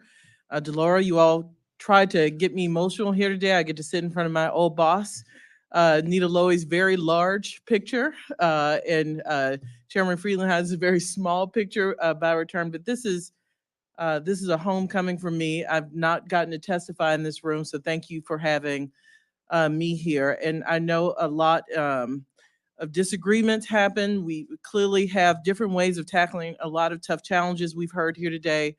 But the work this committee does, the American people would be proud if they saw what I get to see in working with this committee. And one in which I have a lot of faith, and one that taught me you may not get everything you want, but you can hold your values and still find compromise for the American people. So congratulations to Chairwoman Granger, Ranking Member DeLauro, the subcommittee chairs and rankings for pulling together and finishing fiscal year 24. As we're here talking about 25, I know 24 remains in the background of what Congress has to finish over the next few days. And I frankly just want to say thank you. And some acknowledgement might be ugly to get there, but you got there under extreme circumstances. So thank you for that. Turning to FY25, while we're here, over the past year, 3 years, President Biden has overseen a strong economic recovery, historic job gains, amassed one of the most successful legislative records in generations, grown the economy from the middle out and bottom up, and delivered important progress for the American people. This administration has taken action to lower costs for working families from everything from prescription drugs and health insurance premiums to everyday goods and services. At the same time, the president has also restored U.S. leadership here domestically and abroad. The president has delivered this progress for the American people, all while fulfilling his commitment to fiscal responsibility. It is a fact that the deficit is more than $1 trillion lower today than when the president took office. It is also a fact that the president negotiated the Fiscal Responsibility Act and signed into law that act, which saves roughly $1 trillion over the next decade. That is on top of a budget that shows a path to achieving more deficit reduction of roughly $3 trillion. This budget will lower costs for working families, invest in America and the American people. These investments will help working families keep more of their hard-earned paychecks, bolster manufacturing and industry across the nation, make our communities healthier, safer, improve our military readiness to protect Americans at home and abroad, strengthen our economy, and more. The budget protects Medicare and Social Security, rejecting efforts to cut both programs and extending Medicare solvency indefinitely by requiring wealthy people to pay their fair share toward Medicare and reducing prescription drug costs. The budget achieves all of this while building on the president's proven record of fiscal responsibility and honoring the president's promise that no one earning less than $400,000 per year will pay a penny more in new taxes. His budget reduces the deficit by roughly $3 trillion over the next 10 years, on top of also paying for new investments by cracking down on fraud, cutting wasteful spending, and making the wealthy and corporations pay their fair share. The discretionary budgets comply with the Fiscal Responsibility Act, just like the bills before you in fiscal year 24, I know you will take up. A few words on the Office of Management and Budget's 25 budget. And I want to thank the team at OMB for putting together this budget and also helping Congress with a lot of behind the scenes work finish FY24. Just like the Appropriations Committee I got to work on for a long time, the OMB staff just really punch above their weight, as they say. And I appreciate the staff very much, our budget team, our management team. This committee has helped rebuild that agency, frankly, the career staff to levels needed to ensure that we oversee the budget and management challenges of the federal government. Your support has enabled OMB to continue to take on significant areas of responsibility, leading the implementation of historic legislation and policy that includes the Bipartisan Infrastructure Law, the PACT Act, the Infrastructure Investment and Jobs Act, CHIPS and Science, Inflation Reduction Act. OMB plays a role in the implementation of all those laws, so thank you. Our 25 requests ask for $138 million, an increase of 8%. The largest part of that is our ITOR, or our Information and Technology Oversight and Reform Fund. The request includes $14.5 million for the Office of the Federal Chief Information Officer and $30 million for our United States Digital Service. Together, OFCIO and USDS ensure efficient, effective, and secure investment of the government-wide $75 billion IT portfolio. We spend $75 billion on IT, and I do it with a smaller and smaller staff to oversee that IT spend. We are losing the fight on managing contractors, frankly. You see the cybersecurity breaches becoming more and more frequent. So just as important as the budget portfolio, the management challenges of the federal government, if we want to stay ahead in how we manage and prevent cybersecurity, and frankly, IT projects that this committee has seen go over, not be served well, we need more assistance in our Office of Chief Information Officers. They work closely with every agency who has a CIO. This is the umbrella organization, and they don't get a lot of attention. The budget side does, but they really bring a small staff and leverage their knowledge to make sure the federal government gets what it's buying. And frankly, we need more in order to catch up on contractors. The government doesn't always get what they pay for. So with that, Mr. Chairman, I will yield back my time, or I have no time to yield back. Thank you, Director Young. Chair Bernstein. Chairman Womack, Ranking Member Hoyer, members of the subcommittee, thank you for this opportunity to testify on President Biden's 2025 budget, and in my case, the economic context within which we propose this budget plan. I'd like to start by noting that the president's budget, which includes the Biden-Harris administration's 10-year economic forecast, is the culmination of the work of hundreds of smart, dedicated people, both in the executive office of the president and across the agencies, all of whom have put in long hours to produce this document. I offer them all my deep thanks. As noted, the budget must implement the Biden-Harris vision within the existing and expected future economic context. It is that context I'll briefly discuss this afternoon. In his State of the Union speech, the president took us through some remarkable aspects of the current economic expansion, reminding us how far we've come since he took office. The quick passage of the American Rescue Plan got shots in arms and checks in pockets, along the way standing up a highly effective vaccine distribution program where none had previously existed. This accomplishment proved to be essential to reopening our economy and helping families and businesses get to the other side of the crisis. The ARP prevented mass evictions and business losses, supported state budgets, reduced child poverty, and ensured that the job market got quickly back to full employment. Importantly, the U.S. job market did not just quickly get back to full employment, it has stayed there. The unemployment rate has stayed below 4% for 25 months, over 2 years. You'd have to go back more than 50 years to see a comparable stretch of such low joblessness. The average Black unemployment rate last year was the lowest annual rate on record. Labor force participation for prime age women, 25 to 54-year-olds, is also near its historic high with data back to the late 1940s. As CEA shows in our newly released economic report of the president, this persistently tight labor market has delivered strong inflation-adjusted wage gains that have grown faster for low and middle than for higher wage workers.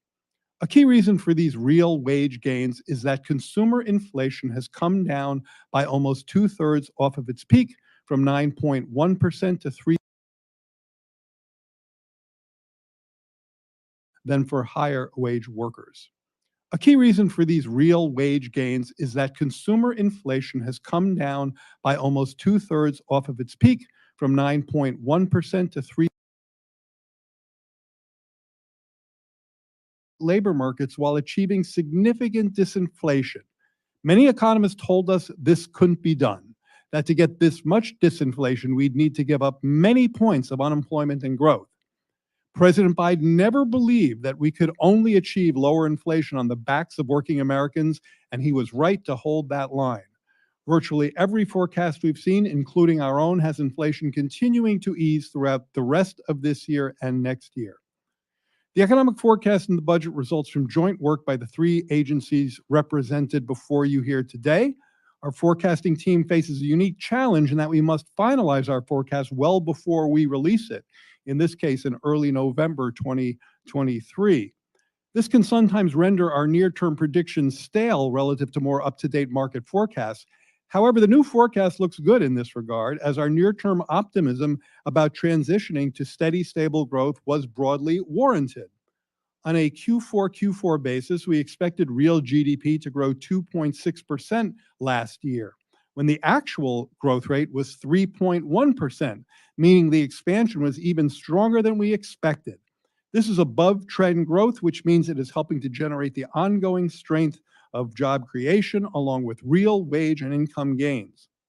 On inflation, things also turned out a bit better than we expected. We thought that the CPI would be up 3.4% last year, but it actually came in at 3.2%, down sharply from north of 7% in 2022. On 2023 unemployment and interest rates, we came in very close to the actual results. Over the longer term, our forecast is largely unchanged from earlier budgets, with terminal growth and unemployment rates of 2.2 and 3.8% respectively. As we show and discuss in our budget release, our terminal growth rate is higher than some other forecasters because we include pro-growth effects of our policies, including investments in human and physical capital, along with affordable childcare, which research shows has the potential to significantly increase caregivers' labor supply. With that, I look forward to your questions and yield back my 12 seconds. Thank you, Mr. Chairman. We're going to go straight to Q&A. Let me remind our panel that we're going to be called for votes probably within an hour or so, sometime between 4 and 4:30. It is likely that we'll only get a single round in if we're all kind of brief. I don't think it's practical to break for votes and then force our witnesses to stay here and complicate the dinner hour. So we'll just go through one round. And so be as brief as you can. And while the subject is the FY25 budget, my question is going to be to you, Director Young.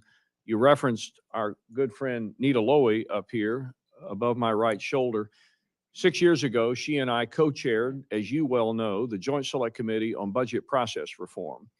And given what my friend Steny Hoyer said in his opening remarks about the condition we're in right now, the fact is we're in the 6th month of the fiscal year, and we still have not completed, hopefully will tomorrow, the fiscal 24 budget appropriations measures. That said, it is my strong belief that some of the recommendations brought about by the Joint Select Committee should be acted on by Congress. They have not. Among those, biennial budgeting with annual reconciliation and continued oversight. Is that a way out of this mess that we are in right now that continues to send a message to the American people that we can't even do our basic responsibility, and that's pass budgets on time, deliver appropriations on time, and give the agency certainty? To be quick, this is not a quick issue. We clearly have an inherent process problem. Process, in my view, makes good results. This budget's 30 days late. The last budget's 6 months late. We need to figure out a way to get out of that do loop. And I'm all for finding solutions. What I do worry about, I think there is inherent value to Congress looking at a part of the budget every year. We've all heard a lot of complaints about not looking at programs that are entitlement and mandatory. Well, we still get a shot. It is ugly. We got to find a way to make it easier. But I would hate to lose the one process where everybody is forced. I mean forced.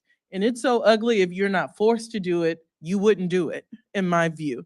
And you're talking to the old staff director here. I would hate to see anything get in the way of that annual process. But I do think, Mr. Chairman, as you pointed out, there are ways to get that process on time. Sitting in this seat now, I will tell you, managing a federal government in 3-month and 2-month and 2-week intervals is no way to do business, and none of you would choose to do it that way, and it is clearly inefficient. We have a complex world, Department of Defense, and we can't tell them what's going to happen Saturday or Sunday. There's something wrong with that. So I'm with you. I'm happy to sit down and look for solutions. We lovingly call that committee the JASBAPper. I do think there are some pieces in there we should look for. I know fiscal year changes ideas. You're right, we got to do something, but I also have a intense belief that there is something about this annual process and having both parties do the hard work where you literally still sit down across from each other and fight about each of these line items. There's something really special about that, and it doesn't happen many other places in government anymore. Thank you. Mr. Hoyer.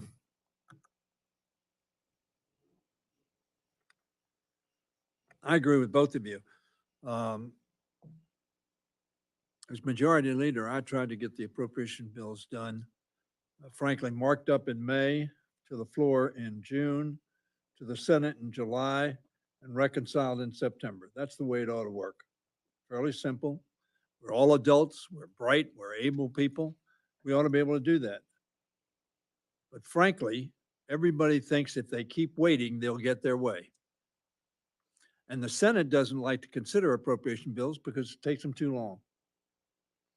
And that's a very simplistic way to look at it. But as somebody who has tried for 20 years as a leader in this House to get the appropriations process to run on time in a rational way, and the question I would ask Director Young and Secretary Yellen, we ought to determine how much it cost us in lost time and productivity to do the process that we have done this last 16, 17 months. You don't have that now, but I would suggest that we get that number because that's the cost. That's the real cost is more than that because of the lack of confidence that people have that this government can run in an efficient and effective manner. Both parties are to blame. This is not a party problem. It is a human problem of delay and dissemble, which is pretty harsh, but I think that's what it is. Now, let me ask a question. $650 billion of investment. When was the last time we had